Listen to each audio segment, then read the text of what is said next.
사이먼 블랙번이라고 하는 분은 또 Being Good이라고 하는 책에서 우리는 매우 이기적인 동물이다.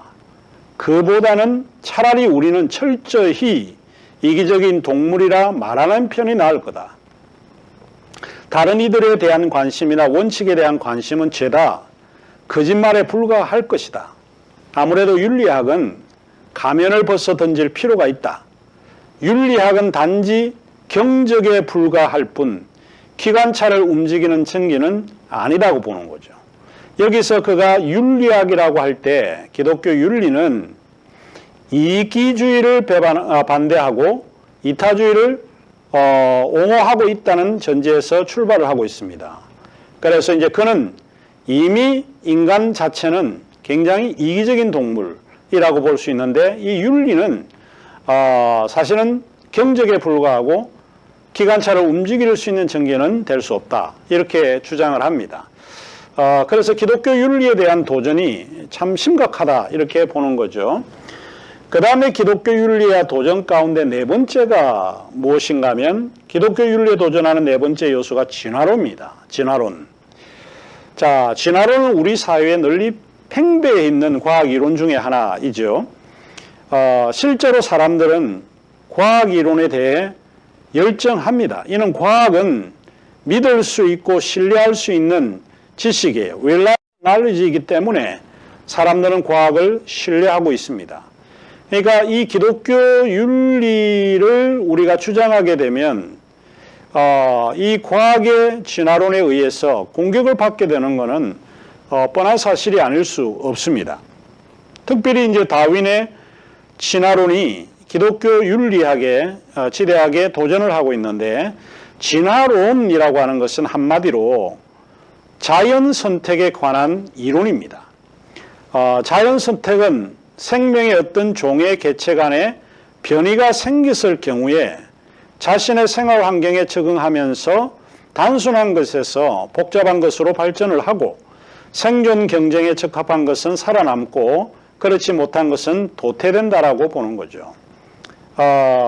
리처드 도킨스의 이야기와 굉장히 유사하죠. 사실은 거기에서 이 다윈에게서 배웠기 때문에 결국 인간이 가지고 있는 이기적인 것이 자기의 개체를 생존 경쟁에서 적합하게 살아남게 한다라고 하는 것이죠. 이런 다윈의 진화론이 기독교 윤리에 도전으로 작용을 합니다. 특별히 이 다윈의 진화론에 근거한 그 가운데 하나가 생물학적 결정론입니다. 생물학적 결정론에 따르면 인간의 행위가 우리의 생물학적 특성에 의해서 결정이 되어진다는 거예요. 인간의 행동과 결정은 이미 유전자에 의해서 결정되어 있습니다. 그러니까 인간의 행동이 결정됐다라고 하는 것은 이미 프로그램화되었기 때문에 자유라고 하는 것이 들어설 여지가 없다는 것입니다. 결과적으로 생물학적 결정론은 인간의 어떠한 결정과 행위에 프로그램화되어 있다고 믿는 것이죠.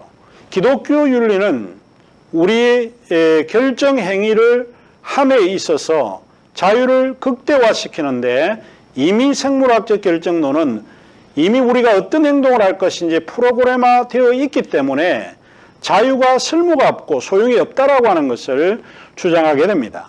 자, 여기에서는 인간의 어떤 윤리적인 결정이나 행위가 전혀 소용이 없게 된다라고 하는 것이죠.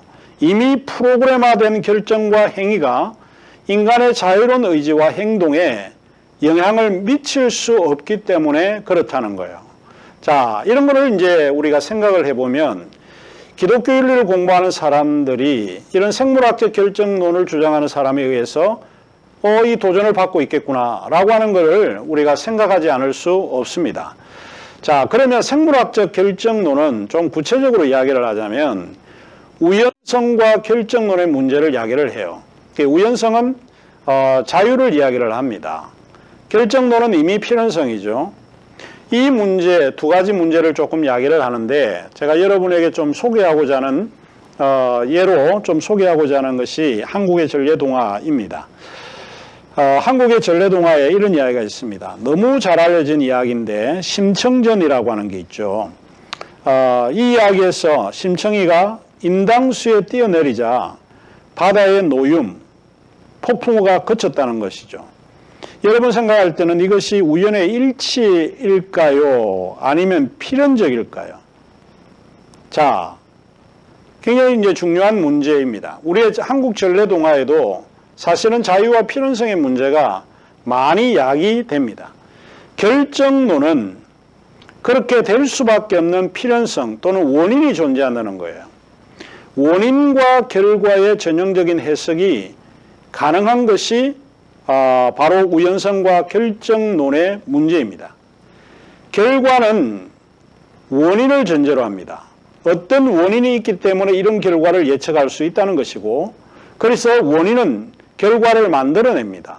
결론적으로 사물의 결과는 필연적이거나 또는 모든 사건은 선행하는 원인의 결과다. 이렇게 생각해 볼 수 있습니다. 자, 그러면 왜 사람들은 우연의 법칙이나 원인을 찾을까 하는 질문을 던져볼 수 있습니다. 자, 그러면 자유, 우연성이라고 하는 것은 사물에는 어떤 목적이나 의도된 프로그램이 존재하지 않고 단지 일어나고 있다, 이렇게 믿는 것을 말합니다. 이와는 반대로 필연성이라고 할 때 결정론을 의미하는데, 사물에는 어떤 목적이나 의도된 프로그램이 존재한다고 믿고 그것에 따라 사건이 발생한다고 믿는 것입니다. 예컨대 9.11 미국 무역센터 폭발 사건 같은 거는 이미 결정이 되었기 때문에 그때 그 시에 그런 사건이 일어날 걸로 예측을 했다는 겁니다. 그 다음에 뭐 유전적 질병이라든지 크론병 이런 것들은 인간의 자유와 무관합니다. 그래서 이런 필연성 결정론이 분명히 존재한다라고 보는 거죠. 자, 생물학적 법칙은 어쩌면 결정론을 지지하는 것처럼 보입니다. 만일 그렇다면 이유는 뭔가라고 하는 것이죠.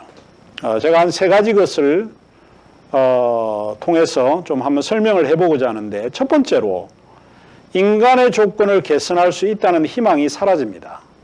이 결정론을 지지하게 되면 인간의 자유로운 행위를 통해서 사회나 국가나 또 우리가 속해 있는 공동체를 개선할 수 있다라고 하는 그런 희망이 사라지게 됩니다.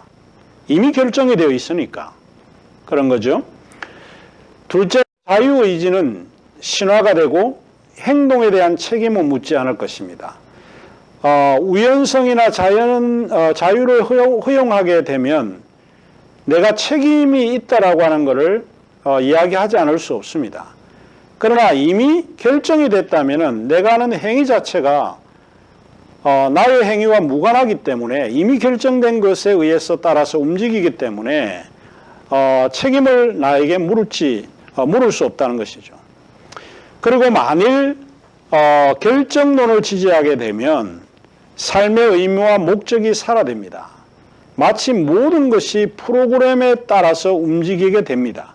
우리가 언제 죽을지, 또 우리가 어떻게 병이 날지, 이런 모든 것들은 프로그램에 의해서 움직여지기 때문에 이 삶의 의미와 목적이 사라지게 된다는 거예요. 그러므로 생물학적 결정론은 기독교 윤리에 참 엄청 큰 도전이 될 수밖에 없다, 이렇게 보는 거죠. 사이먼 블랙번은 Being Good에서 이렇게 이야기를 하고 있습니다. 진화론은 도덕과 관련된 기획을 무효화한다는 겁니다. 이미 진화적 과정 속에 있는 모든 것이 결정됐기 때문에 그렇다는 거죠. 왜냐하면 그것은 결정된 자연을 바꿀 수 없기 때문에 그렇습니다. 머리카락이 전혀 자라지 않도록 막을 수가 없습니다. 왜냐하면 우리는 머리카락이 자라도록 프로그램되어 있기 때문에 그렇습니다. 흑이나 갈증을 느끼지 말라는 명령도 소용이 없습니다. 왜냐하면 인간은 그것을 조절할 수 없기 때문에 그렇습니다. 성욕 자체를 금지하고 극도의 금욕적인 규칙도 소용이 없을 수 있습니다. 왜냐하면 인간은 성욕을 조절할 수 없기 때문입니다. 이 성욕은 이미 프로그램화 되어 있기 때문에, 결정되었기 때문에 그렇다라고 보는 것이죠. 자, 이런 점에서 생물학적 결정론은 기독교 윤리에 크나큰 도전이 아닐 수 없다라고 하는 것입니다. 자, 그 다음에 이제 다섯 번째 기독교 윤리에 대한 도전 중 하나가 무신론입니다. 우리 기독교를 믿지 않는 무신론의 이런 공격이 기독교 윤리에 크나큰 도전으로 맞서고 있습니다. 이런 질문을 던져볼 수 있습니다. 하나님이 없이도 우리는 진정으로 선한 삶을 살 수 있을까? 기독교의 일반적인 생각은 우리가 선한 삶을 살고자 하고 도덕적인 삶을 살고자 하는 이유 중 하나가 하나님 때문에 그렇다는 겁니다. 하나님이 없이는 우리는 선한 삶을 살고자 할 필요가 없다는 겁니다. 그렇다면 실제 하나님이 없이도 우리는 진정으로 선한 삶을 살 수 있을까? 어느 누구도 하나님을 본 사람은 없습니다. 따라서 하나님은 존재하지 않는다. 이것이 무신론자들의 주장입니다. 두 번째로 하나님은 인간의 투사일 뿐이라는 거예요. 우리가 잘 알고 있는 포에르바 같은 이런 사람들은 실제로 기독교의 공격적인 표현을 서슴지 않았습니다. 하나님이 하나님의 형상대로 인간을 창조하셨다. 이게 기독교 신앙의 기본 원리입니다. 그런데 포에르바 같은 사람은 인간이 인간의 형상대로 하나님을 창조했다는 겁니다. 결국은 신이 존재하는 게 아니라 인간이 위대하기 때문에 인간이 가지고 있는 생각에 의해서 하나님이 창조되고 만들어진다라고 보는 거죠.